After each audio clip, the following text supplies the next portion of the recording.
Maxim Yakubets, hacker name Aqua, as the leader of a cyber criminal gang responsible for multiple ransomware attacks. They named their company Evil Corp. Hundreds of millions of dollars from thousands of people and companies. One of the most dangerous hacker group of 21st century. Yakubets is a true 21st century criminal who, with the stroke of a key and the click of a mouse, committed cyber crimes across the globe. इसके sir पर है 40 करोड़ का इनाम. He's earned his place on the FBI's list of the world's most wanted cyber criminals.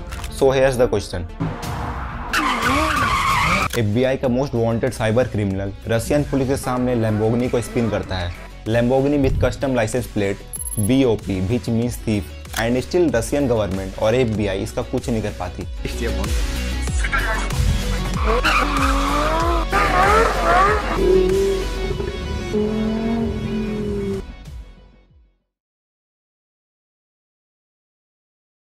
ज़्यादातर hacking company छोटी होती है और इंडिपेंडेंट होती है, लेकिन ईविल कॉर्प एक फ्रेंचाइजी की तरह काम करती है. इसके हैकर्स दुनिया में अलग अलग जगह पर हैं. ईविल कॉर्प इन इन्फॉर्मेशन और एडवाइस प्रोवाइड करता है and in exchange hacker hack करने के बाद प्रॉफिट में से कुछ परसेंटेज ईविल कॉर्प को प्रोवाइड कर देते हैं. और इस तरह से ईविल कॉर्प हर साल $100 मिलियन बनाती है. लेकिन मैक्सिम याकुबेट्स का कहना है वो हर साल $1 बिलियन बनाना चाहते हैं दुनिया को हैक करके.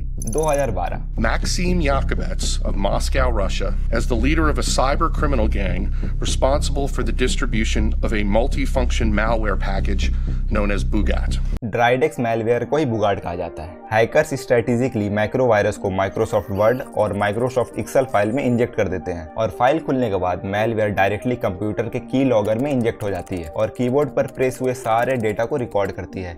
एंड जस्ट लाइक दैट सारे login details, banking credentials and even personal information सब कुछ हैकर के साथ शेयर हो जाती है. और हैकर इस मैलवेयर से मोस्टली यूके और यूएस सिटीजन्स को टारगेट कर रही थी.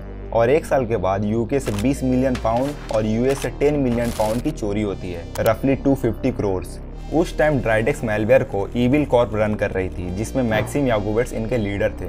At that time, Evil Corp member quickly proved that they are the most dangerous hacking group in the world. Federal prosecutors charged 2 Russian hackers today with ripping off American businesses and schools, even a nursing home. उस time सिर्फ अकेले ड्राइडेक्स malware से hacker organisation ने $100 million से ज़्यादा चोरी की, bank से, इंस्टीट्यूशन से, नर्सिंग होम से, और ये सिर्फ शुरुआत थी. और जल्द ही 2016 में मार्केट में एक नया मैलवेयर आती है, Locky. Basically Locky malware valuable files को इनक्रिप्ट कर देती है, फाइल्स को कंप्यूटर लैंग्वेज में चेंज कर देती है जिसे ह्यूमन नहीं पढ़ सकते. और एक बार इनक्रिप्ट होने के बाद कंपनीज के लिए फाइल्स इनएक्सेसिबल हो जाती है और अनयूजेबल हो जाती है. एंड इन एक्सचेंज फाइल्स को डिक्रिप्ट करने के लिए हैकर्स पैसों की डिमांड करते हैं. ईविल कॉर्प इस लॉकी मैलवेयर से मोस्टली बड़े कंपनीज को टारगेट कर रही थी और एक एक कंपनी से अबाउट 53 बिटकॉइन की डिमांड कर रही थी. और फाइनली 2019 में मैक्सिम याकुबेट्स और ईविल कॉर्प एसोसिएट्स पर यूएसए अपने ट्रेजरी से सैंक्शन लगा देती है. That we will identify you, we will unmask you, and we will prosecute you, no matter how much effort it requires or how long it might take.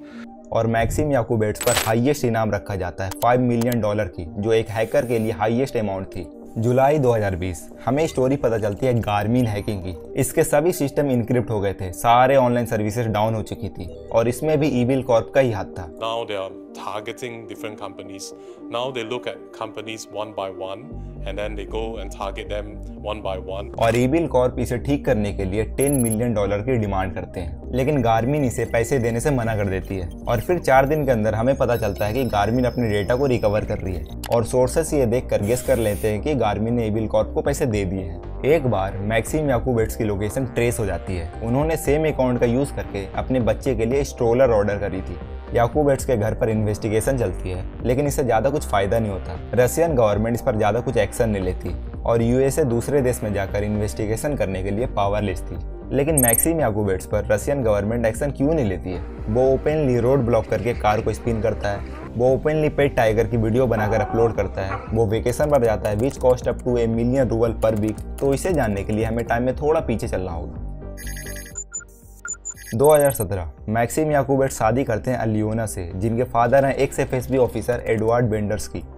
Rumours ये है कि maxim याकुबेट्स ने Russian government के लिए कई बार cyber attack किए हैं, Russian government की कई बार मदद की है. बल्कि मल्टीपल सोर्सेस ये भी कहती है कि ईविल कॉर्प को रशियन इंटेलिजेंस के द्वारा ही कंट्रोल की जाती है. According to Dmitry Alperovich, former chief technical officer of cyber security firm CrowdStrike, it's a choice between prison and working for the state. ये रसिया के लिए बेनिफिशियल भी है। रसिया अपने रिसोर्सेज को क्यों स्पेंड करे रेवोल्यूशनरी हैक्स पर रिसर्च करने के लिए, साइबर अटैक से बचने के लिए, जब इनके पास ऑलरेडी ब्रिलियंट माइंड है काम करने के लिए। कैरन कजारियन कहते हैं, there is a simple rule, just don't ever work against your country and businesses in your country. If you steal something from American that's fine.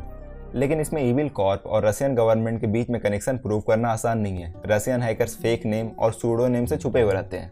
लेकिन इसमें एक चीज क्लियर है, मैक्सिम याकूबेट्स को रसिया में कोई छू भी नहीं सकता। और सिर्फ याकूबेट्स ही नहीं, बल्कि ये भी स्पेकुलेट किया जाता है कि इविल कॉर्प के और भी मल्टीपल मेंबर रिलेटिव्स हैं हाई रैंकिंग रशियन ऑफिशियल्स के। रशियन गवर्नमेंट हमेशा इस एक्यूजेशन से पल्ला झाड़ते हैं और याकूबेट्स जैसे FBI के मोस्ट वांटेड साइबर क्रिमिनल रसिया में आज़ाद घूमते हैं। एंड सो गाइज, आप बताओ क्या सोचते हो इसके बारे में। And I hope you enjoyed this video, and if yes then please do subscribe and wait for my next interesting story.